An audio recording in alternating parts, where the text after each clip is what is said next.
Transfer partners can triple your value or destroy it fast. Here are the 5 things that matter. Chase points don't have one fixed value because the value depends on how you redeem. The best airline or hotel partner changes based on your city, dates, and what's actually available. And once you transfer, it's usually a one-way street, so a mistake can trap your points. Hotel transfers can also dilute value, especially if the program takes more points per night.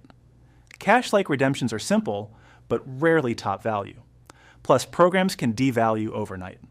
A transfer partner redemption works because you're converting Chase points into an airline or hotel currency for one specific booking. Most partners transfer at 1:1, but ratios can vary, which changes the math fast. You also have to transfer in set minimums and increments, like 1,000 points at a time. The loyalty account name needs to match your Chase profile exactly, or the transfer can fail. Transfers are usually final, and transfer time can ruin availability. To know if a transfer is worth it, you need a simple cents per point check, not vibes. Take the all-in cash price, then divide by the points you'd spend, so you're comparing apples to apples. A solid benchmark is aiming for about 1.5 cents per point, or higher, because that's often what good non-transfer redemptions can reach.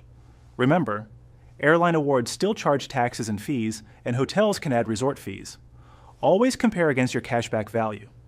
The smartest transfer strategy is to search first, then move points only after you found the exact award you can book. Route networks matter more than brand names, because a great program is useless if it doesn't serve where you fly. Dynamic award pricing can swing wildly, so the same seat can cost 25,000 points today and 60,000 tomorrow. Look for saver level inventory because that's where outsized value usually lives. Also learn change and cancel rules and use holds when possible.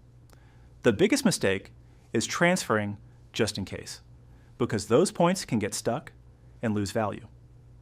Instead, confirm award space first, then double-check the real out-of-pocket costs like taxes and fuel surcharges.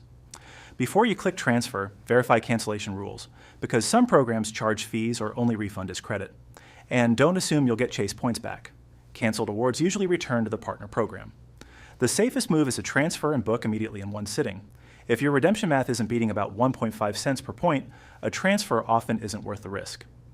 CreditCardAgent can match you to cards based on how you actually spend and show the estimated annual dollar difference versus your current setup. Free about 3 minutes. No credit check. Links in the description.